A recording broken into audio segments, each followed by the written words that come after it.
SBY itu kayak orang jualan nasi goreng pinggir jalan, nggak laku, nasinya hambarlang, gitu. Hambarlang, tahu kan hambarlang? Hambar gitu. Jadi saya singkat hambarlang. Terus kalau Bu Mega itu masak di restoran mewah, yang makan itu ketua umum, pejabat, setara menteri, harganya mahal.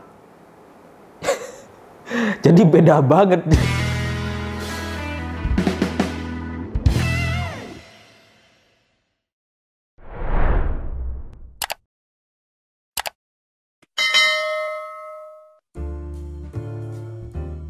Selamat malam para mantan, selamat malam buat semua kenangan yang pernah kita rasakan. Termasuk kenangan soal hambalang. Jadi di Twitter lagi rame foto soal SBY masak nasi goreng. Jadi Andi Arief, Roy Suryo, dan para pembantu orang-orang Demokrat itu lagi main adegan, main drama, masak-masakan nasi goreng, jual-jualan nasi goreng. Yang masak SBY, katanya begitu.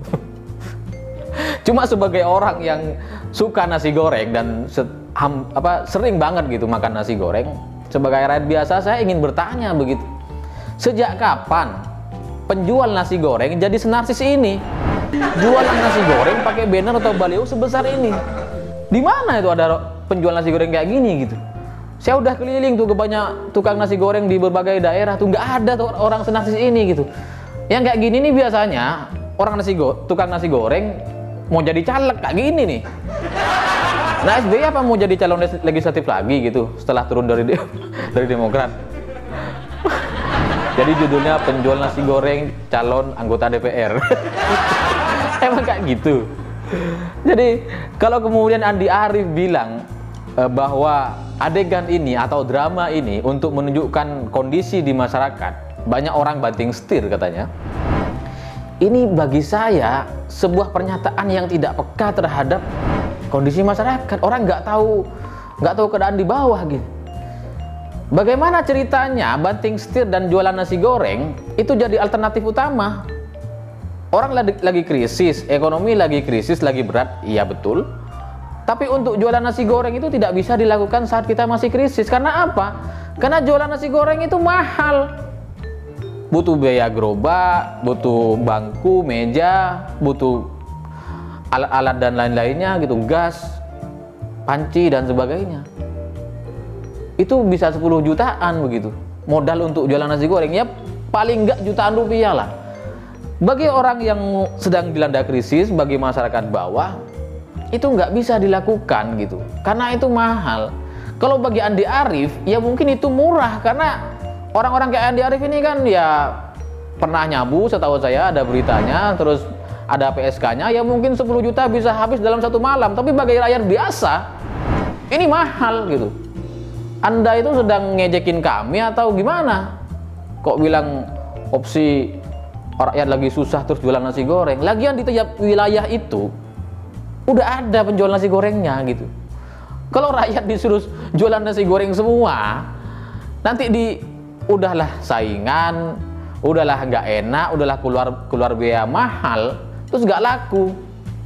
Itu kan sama kayak hambalang gitu.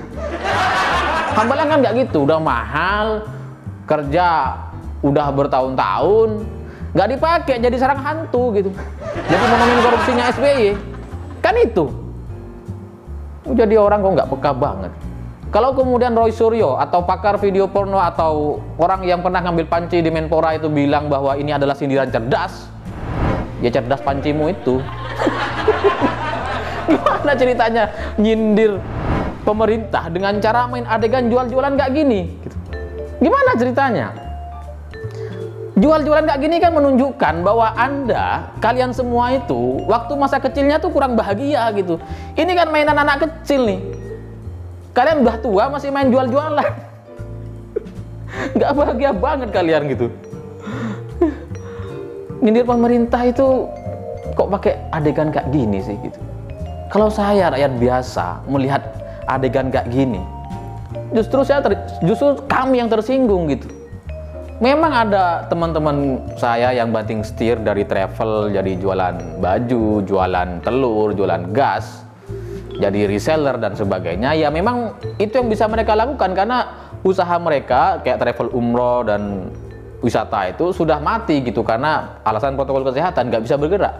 Mereka banting setir.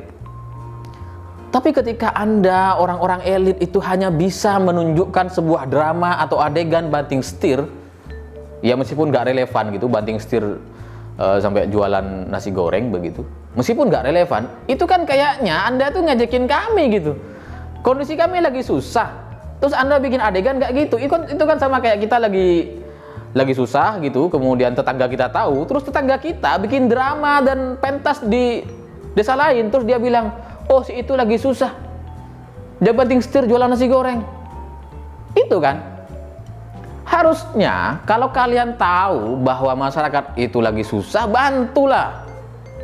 Bantu sebagai partai, sebagai komunitas yang besar, sebagai orang yang pernah menjadi nomor 1 di Indonesia, pekalah sedikit terhadap penderitaan masyarakat, bukan malah ngejek-ngejekin kayak gini. Anda itu ngejek-ngejekin kok keterlaluan banget ya. Cuma demi sebuah citra politik, cuma demi sebuah narasi-narasi yang receh sekali sebenarnya di sosial media.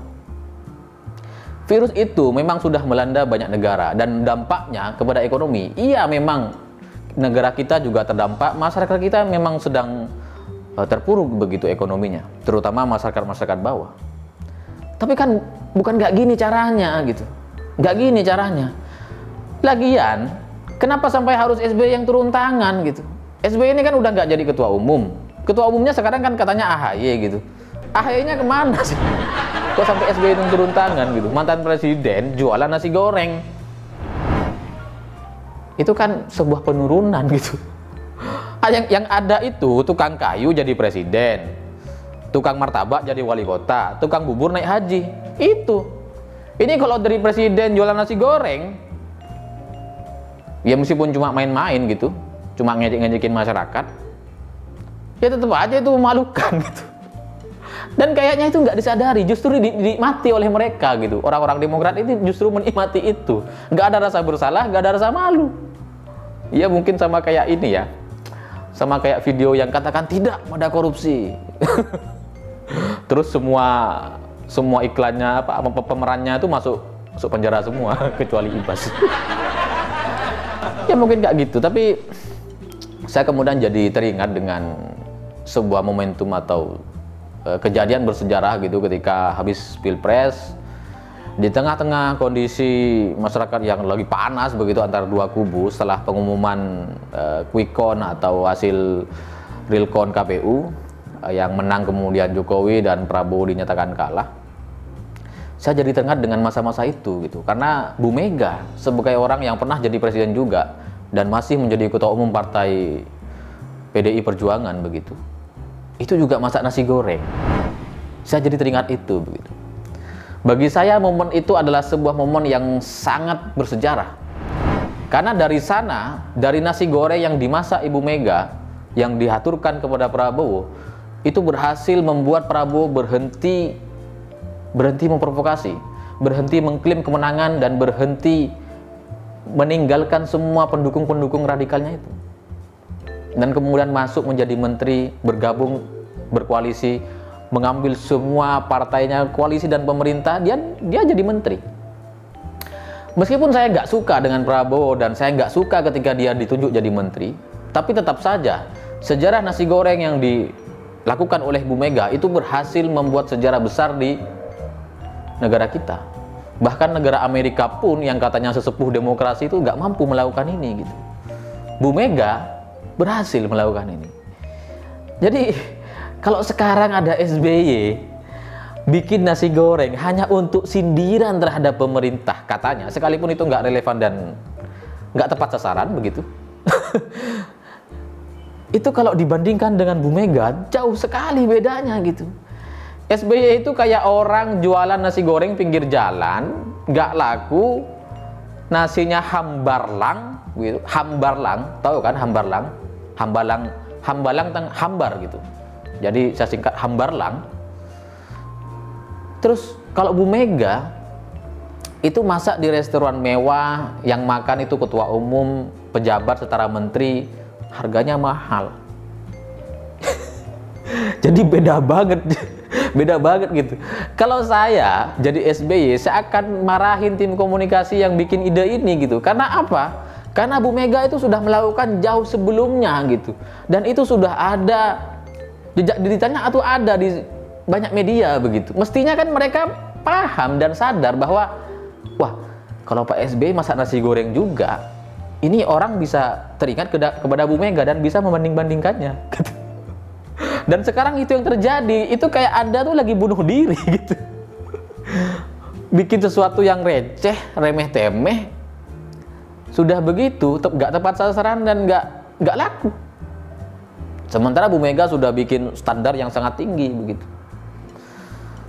Saya juga nggak habis pikir apa sampai segininya hanya untuk mencari sebuah kalimat sindiran atau cara untuk menaikkan popularitas dan menyedot perhatian masyarakat gitu. Apa sampai segininya? Saya nggak tahu deh. Cuman memang SBY ini orang-orang yang entah SBY-nya, entah tim komunikasinya begitu, tapi kayaknya memang bermasalah begitu. Sebagai penutup saya akan kasih contoh gambar SBY lagi masak. Ini beda lagi begitu. Jadi SBY ini lagi mencitrakan diri tukang masak, suka masak gitu. Entah dalam kehidupan sehari-harinya apa bisa masak beneran atau enggak, kita nggak tahu. Tapi dalam foto ini, kalau Anda lihat begitu, kalau kalian lihat, ini kan kompornya, itu kompor portable yang sering kita bawa ke camping, naik gunung, di ruangan terbuka, pakai tenda itu kan. Ini kompor kayak gini gitu, kompor portable pakai gas kayak gini itu kecil gitu. Tapi SBY bisa masak ini dalam ruangan dan ada buku-bukunya, kayaknya dalam perpustakaan. Cuma demi sebuah citra, sebuah foto. Masa sih segitunya sampai apa ya? Segitunya sih main drama gitu. Apa sebegitu pentingkah sebuah citra atau narasi politik yang perlu disampaikan kepada masyarakat sampai semuanya direkayasa begitu. Saya pikir SBY adalah, ya bagaimanapun dia adalah orang yang pernah menjadi presiden di Indonesia, mestinya level dia itu lebih baik dari ketua-ketua umum lainnya gitu. Tapi kalau saya lihat hari ini, nampaknya dia bahkan nggak lebih baik dari partai baru PSI. Saya pikir itu, terima kasih sudah menonton. Kalau Anda tersinggung nggak apa-apa, itu memang tujuannya. Begitulah kura-kura.